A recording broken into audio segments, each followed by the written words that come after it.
De cómico a presidente, la asombrosa transformación de Volodymyr Zelensky. El hombre que hizo reír a toda Ucrania con sus chistes, ahora lidera su país en sus horas más oscuras. El que todos tomaban por un comediante de 3 al cuarto se ha convertido en la piedra angular de la resistencia ucraniana a la invasión rusa. ¿Cómo fueron sus inicios? ¿Cómo llegó al poder?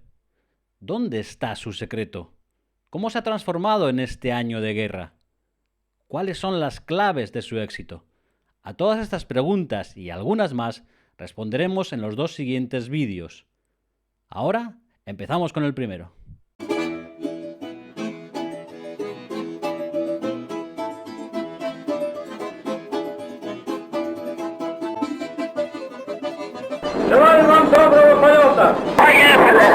Bienvenidos a las crónicas de la estepa rusa, a vuestras crónicas. En un aniversario que, de verdad os digo, me hubiera encantado que no se hubiera celebrado. Porque ya llevamos un año de invasión, un año de guerra entre Rusia y Ucrania.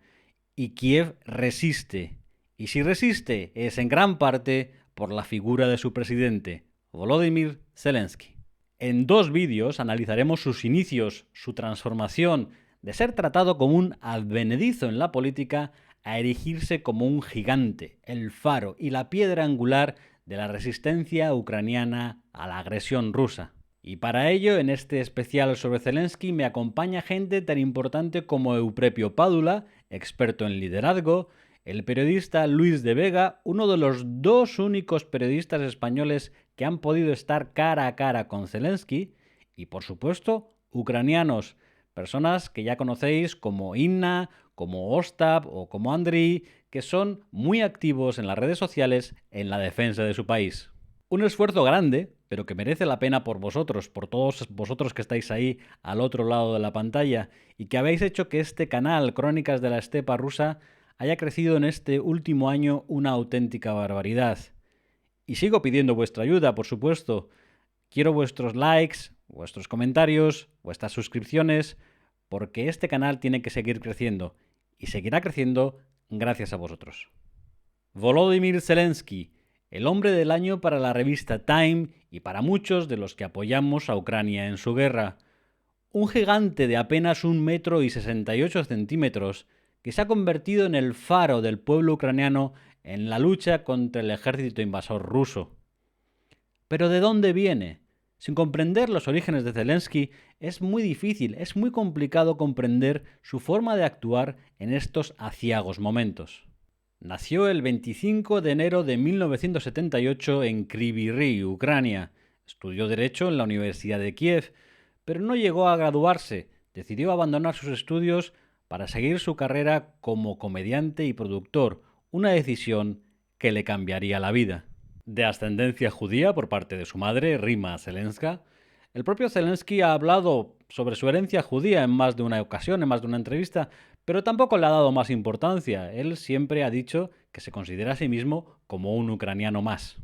Y aunque ahora prácticamente solo habla el ucraniano, por su cargo, su idioma materno es el ruso, ya que la zona donde nació es mayoritariamente rusohablante. Y este es un dato clave para entender luego las futuras relaciones que tendrá Zelensky con Rusia. 2003 fue un año clave en su vida. Zelensky se unió a la compañía de teatro Kvartal 95 y comenzó a hacerse conocido en Ucrania por su sentido del humor y su habilidad para conectar con el público. Sus programas tuvieron un éxito enorme y su popularidad se disparó como la espuma. Su dominio del ruso lo llevó hasta Moscú.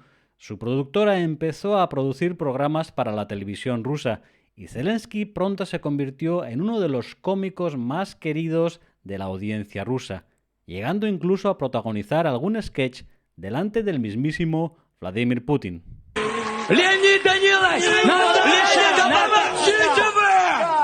Помолчите!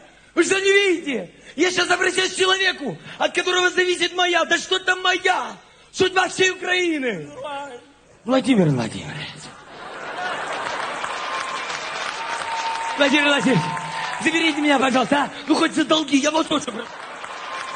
Incluso participa en el programa especial de Nochevieja, donde es aplaudido por el que ahora es su archienemigo, el propagandista ruso Solovyov.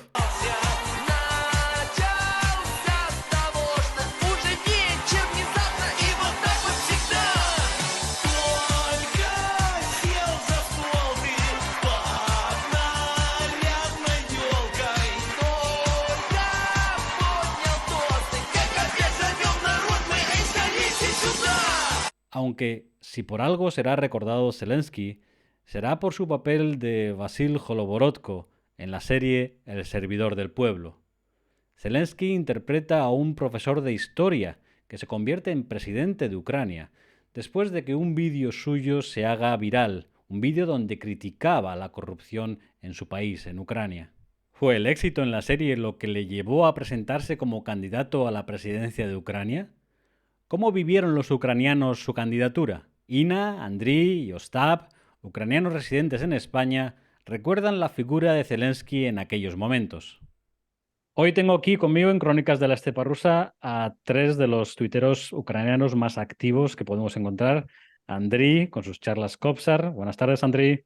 Buenas tardes, Juanjo. Es un placer estar Ostap, aquí. también, que participa en las charlas y da su experto punto de vista. Buenas tardes. Hola, muy buenas. Bueno, hasta experto muy lejos, ¿eh? Bueno, Pero siempre es importante saber lo que opina la gente. Y sobre todo aquí tenemos mi traductora favorita, Ina, que es una de las más activas, apoyando, mandando ánimos. Ina, bienvenida. Hola, buenas tardes. Y yo quería preguntaros a vosotros lo primero. Andriy, ¿tú conocías a Zelensky antes de presentarse a las elecciones? Pues sinceramente le vi unas cuantas veces en la tele, en los programas de humor, tanto ucranianos como rusos, que también estuvo muchos años en la tele rusa. Y la verdad, pues a mí me creó un poco de duda cuando decían que se iba a presentar como presidente de Ucrania.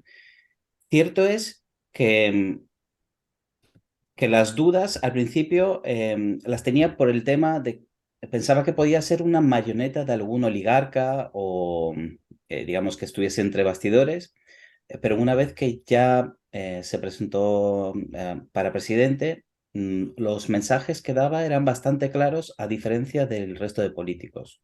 El mensaje era muy claro, todo lo contrario de lo que te esperas de un comediante o de una persona de entretenimiento, que no suelen ser bastante claros, sino más abstractos.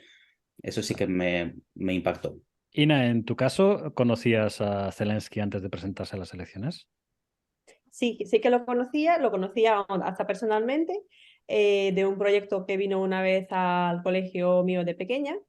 Pero también es verdad que intenté seguir un poquito cuando empezó digamos, su programa político, se decidió presentar al presidente, sí que empecé a mirar un poquito por qué proyecto tenía y qué ofrecía, ¿no? Y sí es cierto que en Ucrania los candidatos principales eran él y Poroshenko, y de hecho se decía mucho que él tenía un discurso muy bueno, que desde el principio sabía conquistar a la gente. Y entre otras cosas, se basaba mucho en el tema de la paz, en intentar de alguna forma parar hostilidades en Donbass. Él intentaba buscar algún punto de equilibrio entre la cultura rusa y ucraniana en lo que es Ucrania. De hecho, salió hace poco un vídeo suyo en el que decía que él, cuando se presentó a presidente, decía que lo de quitar los monumentos a los rusos en Ucrania no tenía mucho sentido, que eso no importaba. De hecho, había una frase suya que era como que, ¿qué más da al lado de qué monumento? Quedas con el amor de tu vida si al final lo que importa es la vida que tú quieres vivir y no, digamos, estas cosas no pequeñas que él consideraba menos importantes. Ostap, en tu caso, ¿qué referencias tenías de Zelensky antes de ser candidato a presidente? bueno, antes de que fuera candidato a presidente, solamente su rol como actor y cómico. Tampoco lo seguía día a día, o sea, no estamos hablando de que fuera mi actor preferido ni nada del género, pero sí, sobre todo los programas del humor, la parte normalmente de crítica tanto al gobierno ucraniano como al panorama internacional y tal, era bastante interesante y te podías echar una tarde, unas risas. Sobre todo lo comencé a conocer más al detalle cuando se baloteó ya el presidente. Anteriormente es eso, o sea, contacto ocasional. El programa electoral de Zelensky durante su campaña presidencial se centró en la reforma política, en la lucha contra la corrupción, la paz, la mejora económica y la justicia y educación. puntos que ayudaron a Zelensky a conectar con un electorado que buscaban un cambio real, un líder comprometido con su pueblo. Cuando comenzó la carrera presidencial y tal, tuvo un boom, sobre todo con la serie esta del Protector del Pueblo y todo lo demás. Se notaba muchísimo cómo su popularidad seguía subiendo y subiendo y realmente atacaba ahí donde dolía. Siempre criticaba muy fuertemente a todos los que habían en el gobierno y tal, y muchas veces con humor, lo que le entraba muy fácilmente a la gente. Realmente al principio yo no pensaba que ganaría con tal diferencia. O sea, su mensaje era bastante obvio, o sea, bastante buscado en el pueblo, por así decirlo. Lo que quería toda la gente es solucionar esta guerra congelada que teníamos en Ucrania. Y mucha gente en ese momento incluso estaba dispuesta a renunciar cierta base del territorio. Por esa parte también le llovieron un montón de críticas por adoptar ese tipo de posiciones, pero era el firme defensor de que se podía encontrar la paz. En la segunda vuelta de las elecciones presidenciales en Ucrania en 2019, Zelensky obtuvo el 73,22% de los votos, mientras que el entonces presidente Poroshenko solo obtuvo el 24,45% de los votos. Una victoria aplastante e inesperada. Andrei, ¿en tu caso te sorprendió la victoria de Zelensky sobre Poroshenko? A mí no me sorprendió, pero por el mero hecho de que Poroshenko venía con la promesa al principio de acabar con los rebeldes o separatistas en el Donbass. Pero ya todos nos acordamos que el Minsk 1 fracasó y empezó por la guerra, y al final se congeló en el Minsk 2. Así que su principal reclamo, que era volver a integrar ese territorio, fracasó. Entonces ya empezaba, digamos, como con desventaja.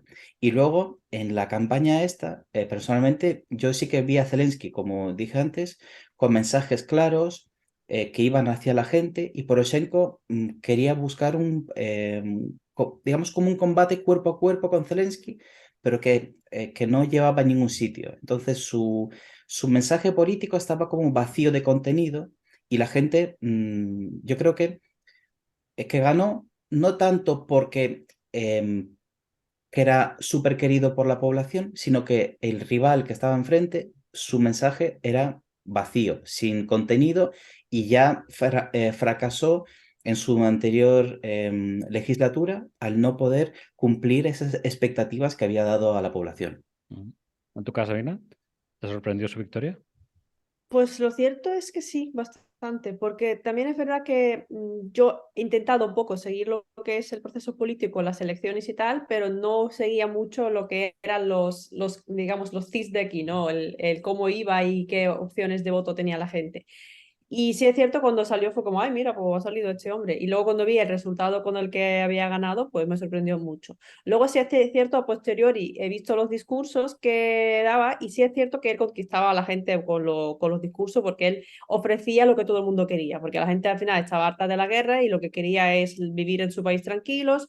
Y sí es cierto que en Ucrania, de alguna forma, antes de la guerra, creo que después cambió todo mucho, había mucha gente que podría considerar pues que había que convivir con ambas culturas, que el ruso como era formaba parte ya como idioma formaba parte del ucraniano. Se ha vendido mucho el tema de que han prohibido el ruso en todos los sitios, y eso realmente no es cierto, porque en los colegios se podía estar estudiando en ruso si quisieras. O sea, lo que sí se impuso ucraniano en instituciones oficiales, como me parece bastante lógico.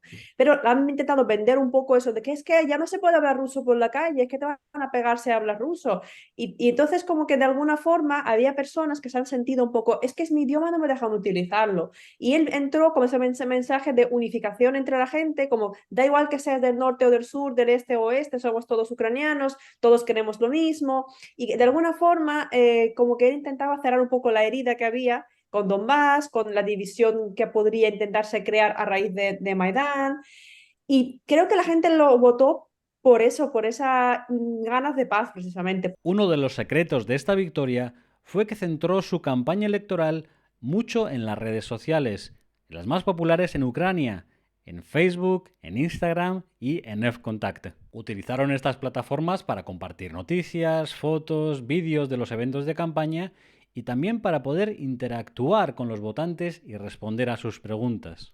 Esta cercanía tuvo una clave, una aplicación llamada Voice, que permitía a los votantes enviar mensajes directos a los miembros de la campaña electoral de Zelensky. Mensajes de apoyo, sugerencias, ideas, preguntas.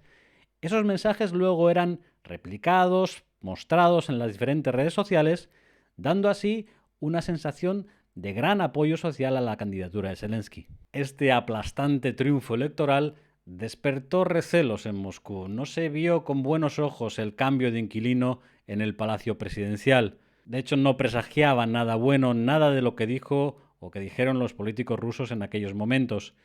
Eso decía el propio Putin al conocer la victoria electoral de Zelensky en las elecciones ucranianas. Талантливый человек. Я помню его выступление на КВН в Москве где-то в 2000-х годах, в середине где-то, по-моему. Все это было талантливо и смешно. Но то, что мы сейчас видели, не смешно. Это не комедия, это трагедия. No solo era Putin el que dudaba de Zelensky. Muchos dudaban por su falta de experiencia política, que podía hacerlo vulnerable a presiones o a influencias externas, más sobre todo cuando tenía que enfrentarse por el tema del Donbass a una persona con la experiencia, por ejemplo, de Vladimir Putin. Y también se criticaba que había ciertas personas o tenía ciertas conexiones con oligarcas o con miembros de su equipo que tenían un pasado, una reputación un poco dudosa en cuanto a tema de dinero y corrupción. Los Pandora Papers echaron todavía más leña al fuego, ya que pusieron en duda la honestidad de un presidente que había hecho la lucha contra la corrupción su bandera electoral. Según estos papeles, su mujer, Alena Zelenska, era dueña de una empresa offshore en las Islas Vírgenes Británicas, la cual no había sido declarada en sus anteriores declaraciones financieras. Tras la publicación de los Pandora Papers, Zelensky y su esposa emitieron una declaración en la que afirmaban que habían cumplido con todas las obligaciones legales y tributarias. Además, estaban dispuestos a proporcionar toda la información necesaria a las autoridades pertinentes. Zelensky también ordenó una revisión de las finanzas de su esposa y de su familia para demostrar su inocencia y su transparencia. Finalmente, la justicia ucraniana no pudo demostrar ninguna actividad ilegal por parte de Zelensky o de su esposa en relación a los Pandora Papers. No obstante, estas informaciones pusieron en duda la imagen de transparencia y la lucha contra la corrupción del presidente ucraniano. Como vemos, el mandato de Zelensky ha sido de todo menos fácil. A estos Pandora Papers se unió que la economía en Ucrania no iba bien, la llegada de la pandemia para rematar la situación y sobre todo una guerra en el Donbass que no terminaba nunca. Y sí es cierto que él luego hizo cosas como, por ejemplo, intentar hacer rotaciones en Donbass porque la gente saliera de ahí, los militares que estaban, que a mucha gente le pareció mal porque eso exponía a Ucrania, otra gente le pareció bien porque era como los chicos que vuelven a casa y no tienen que estar en las trincheras. Había cosas polémicas de alguna forma, pero sí es cierto que él lo que ofrecía era eso, que creo que la gente estaba buscando esa paz y esa tranquilidad. Zelensky se comprometió a abogar por una solución pacífica a la guerra en el este de Ucrania y a trabajar con los líderes de la región para encontrar una paz duradera, un camino lleno de espinas. Desde el primer momento, los acuerdos de Minsk II se mostraron como papel mojado. Ninguna de las partes involucradas, incluyendo a los separatistas prorrusos, a Rusia y a la propia Ucrania, cumplieron con los términos del acuerdo. Minsk II era de muy difícil implementación.